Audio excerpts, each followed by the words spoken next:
আসসালামু আলাইকুম ওয়া রাহমাতুল্লাহি ওয়া বারাকাতুহু। আজকে আপনাদের সম্মুখে কয়েকটি সুন্নত শিখিয়ে দেব। আশা করি আপনারা এই সুন্নত কয়টির উপরে আমল করলে আপনারা একজন ঠিক সুন্দর ভালো একটি আদর্শের মানুষ এবং মুসলমান হইতে পারবেন। ভাইজান, সেই সুন্নতটি কি জানেন? সুন্নত সর্বপ্রথম আমরা যেটা আজকে শুরু করব সেটা আমরা হয়তো সচরাচর আমরা সবাই কি করি, খানা খাই, ভাত খাই, খাওয়ার পর আমরা কি করি, পরিপূর্ণ সুন্নত আমরা জানি না। তো কিছু না কিছু তো করতে হয়, পরিপূর্ণ না জানলে কমসে কম 2-4টা তো করতে হয়। আজকে আপনাদের সম্মুখে শিখিয়ে দেব কয়েকটি খাদ্য সম্পর্কে সুন্নত। নবী করিম সাল্লাল্লাহু আলাইহি ওয়াসাল্লামের সুন্নত মোতাবেক যদি আমরা খাদ্য খাইতে পারি তাহলে আমাদের সমস্ত রোগ থেকেও আমরা শিফা পাবো এবং আমরা ভবিষ্যতেও আমরা কি করতে পারবো, মানুষও হতে পারবো এবং আমরা কি হইতে পারবো, মুমিন হইতে পারবো এবং আমরা সওয়াবের অধিকারী হব। আল্লাহ রাব্বুল আলামিনের যে নবী আমাদেরকে প্রেরণ করেছিলেন সেই দামি নবী, সেই দামি উম্মত, আমরা সেই দামি নবীর দামি উম্মত, দামি নবীর দামি উম্মত হয়ে যদি আমরা সেই নবীর উম্মত হয়ে সেই নবীর সুন্নত পালন না করি তাহলে তো এটা হয় না। আল্লাহ রাব্বুল আলামিন কুরআনুল কারীমত কইছে, ইন কুনতুম তুহিব্বুনাল্লাহ ফাত্তাবিউনি ইউহিব্বুকুমুল্লাহ। আল্লাহ রাব্বুল আলামিন নবীজিকে শিখিয়ে দিয়েছেন, কুল, আপনি বলেন, ইন কুনতুম তুহিব্বুনাল্লাহ, যদি তোমরা আল্লাহ রাব্বুল আলামিনকে ভালোবাসো, ফাত্তাবিউনি, তাহলে তোমরা নবীজির অনুসরণ করো। যদি তোমরা আল্লাহকে ভালোবাসতে চাও তাহলে তোমরা নবীজির মুহাম্মদ সাল্লাল্লাহু আলাইহি ওয়াসাল্লামের অনুসরণ করো। এটা নবী করিম সাল্লাল্লাহু আলাইহি ওয়াসাল্লামকে আল্লাহ পাক শিখিয়ে দিয়েছেন যে তাহারা আল্লাহ পাককে পাইতে হলে নবীজির অনুসরণ করতে হবে। তো আল্লাহ রাব্বুল আলামিন নিজেই শিখিয়ে দিয়েছেন নবী মুহাম্মদ সাল্লাল্লাহু আলাইহি ওয়াসাল্লামের সুন্নতি তরিকার উপরে চলতে হবে। আল্লাহ রাব্বুল আলামিন আরো কোরআন শরীফের মধ্যে বলে দিয়েছেন যে, মা আতাকুমুর রাসূলু ফাখুযুহু ওয়া মা নাহাকুম আনহু ফান্তাহু ওয়াত্তাকুল্লাহ ইন্নাল্লাহা শাদীদুল ইকাব। নবী করিম সাল্লাল্লাহু আলাইহি ওয়াসাল্লাম আল্লাহর তরফ থেকে যা কিছু নিয়ে এসেছেন সেই সমস্ত কিছুর উপরে তোমরা আমল করো এবং যা কিছু থেকে তোমাদেরকে নিষেধ করে সেই বস্তু থেকে তোমরা বিরত থাকো এবং আল্লাহকে ভয় করো। আর নিশ্চয় আল্লাহ রাব্বুল আলামিনের শাস্তি অতি ভয়ানক, শাস্তি কঠোর। গতিকে আমরা সেই নবীজির সুন্নত মোতাবেক যেন আমরা চলি। আমরা সর্বপ্রথম খানা সম্পর্কে বলবো। চলুন, আমরা ভাত খাওয়া বা রুটি খাই, আমরা যাই কিছুই খাই, খাইতে সময় আমরা কি পাঠ করি? আমরা দোয়া পাঠ করি কিনা? যদি আমরা দোয়া পাঠ করে খাই তাহলে আমরা ঠিক খাচ্ছি, আর যদি আমরা দোয়া পাঠ করে না খাই তাহলে আমাদের সাথে শয়তানের শেয়ারে খানা খায়। তো আমরা চাই না আমাদের সাথে শয়তানের শেয়ারে খানা খাক। শয়তান একটি বিতাড়িত মারদুদ, একটি লাঞ্ছিত বঞ্চিত অভিশপ্ত প্রাণী। সেই প্রাণীকে আমরা সাথে নিয়ে খানা খাইতে চাই না। আমরা মানুষের সাথে খানা খাইতে চাই। আমরা সেই অভিশপ্তর অনুসরণ আমরা করব না। আমরা অনুসরণ করব সেই ব্যক্তি, যে ব্যক্তিকে আল্লাহ রাব্বুল আলামিন অতি মায়া এবং মহব্বত করে বন্ধু বানিয়ে ফেলেছেন। সুবহানাল্লাহ। সেই নবীর সুন্নত আমরা দোয়া পাঠ করব যে কোনো খানা খাইতে সময়, আল্লাহুম্মা বারিক লানা ফিমা রাযাকতানা ওয়া কিনা আযাবান নার। এই দোয়াটি পাঠ করবেন। আপনি যদি এই দোয়াটি না জানেন, কমসে কম আপনি বিসমিল্লাহির রহমানির রহিম বিসমিল্লাহ পাঠ করবেন।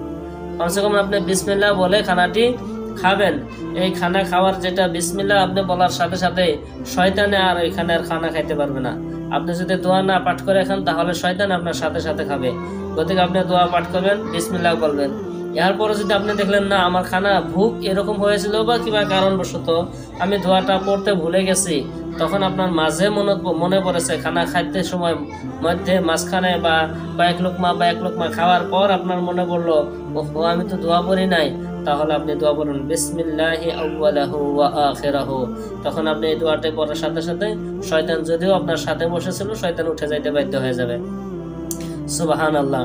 এরপর আপনি খানা শেষ, খানাটা যে আপনি খাইবেন সুন্দর করে তিন আঙ্গুল দিয়ে পাল্লা ধরে সুন্দর করে লোকমা, ছোট ছোট লোকমা দিবেন, খাবেন। সুবহানাল্লাহ, আলহামদুলিল্লাহ, স্বাদ লাগলে আলহামদুলিল্লাহ, সুবহানাল্লাহ, আল্লাহ পাকের শুকরিয়া করুন, আল্লাহুম্মা লাকাল হামদু ওয়া লাকাশ শুকর।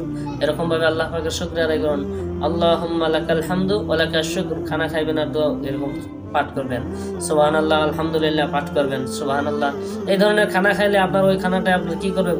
ইবাদতের দিকে খালি আগ্রহী করবে, গুনাহ থেকে বাঁচায় দেবে, আপনাদেরকে ইবাদতের দিকে আগ্রহী করবে। তো এরপর আপনি কি করবেন? খানা শেষে আপনি কি করবেন? আঙুল চাটিয়ে খাবেন। আঙুল সুন্দর করে আঙুল চাটবেন। আঙুল চাটিয়ে খায়া তারপরে আপনি কি করেন, বর্তনটা সুন্দর করে মুছে খাবেন। বর্তন মুছে খাওয়া সুন্নত। বর্তন মুছে খাইতে পারলে এক নম্বর তো আপনার সুন্নত আদায় হয়ে যাবে, 2 নম্বর আপনার পেটের রোগ দূর হয়ে যাবে। আঙুল চেটে খেলে সুন্নত, আঙুল চেটে খাওয়ার পরে আপনার কি হবে, আল্লাহ রাব্বুল আলামিন এত সুন্দর সুন্দর বস্তু আঙুলের মাঝখানে আল্লাহ পাকে এই আঙুলের মধ্যে দিয়ে দিয়েছেন এরকম কেমিক্যাল, যে কেমিক্যাল আঙুলের খাদ্য যখন দানা ধরা হয়, ধরলে কি হয়, আপনার এই আঙুলের মাঝখান দিয়ে এরকম একটি রস বের হয়, যে রসে আপনার এই যে খাদ্যটা খাওয়া যায়, এই খাওয়াটা হজম করার জন্য অতি সহজ হয়ে যায়। আল্লাহ পাক কুদরতি হিসাবে আপনার আমার প্রত্যেকজন মানুষের শরীরে এই সিস্টেমটা আল্লাহ পাক করে দিয়েছেন। সুবহানাল্লাহ, আল্লাহ পাক কত দয়াময়, কত দয়া করে। সুবহানাল্লাহ, আলহামদুলিল্লাহ। যখন আপনার খানা শেষ, আপনি তখন হাত ধোবেন। হাত ধোয়ার পর আপনি দোয়াটা পাঠ করবেন, আলহামদুলিল্লাহিল্লাযী আত'আমানা ওয়া সাকানা ওয়া জাআলানা মিনাল মুসলিমিন। এরকম পাঠ করতে পারেন, মিনাল মুসলিমিন ছাড়াও পাঠ করতে পারেন, আলহামদুলিল্লাহিল্লাযী আত'আমানা ওয়া সাকানা ওয়া জাআলানা মুসলিমিন।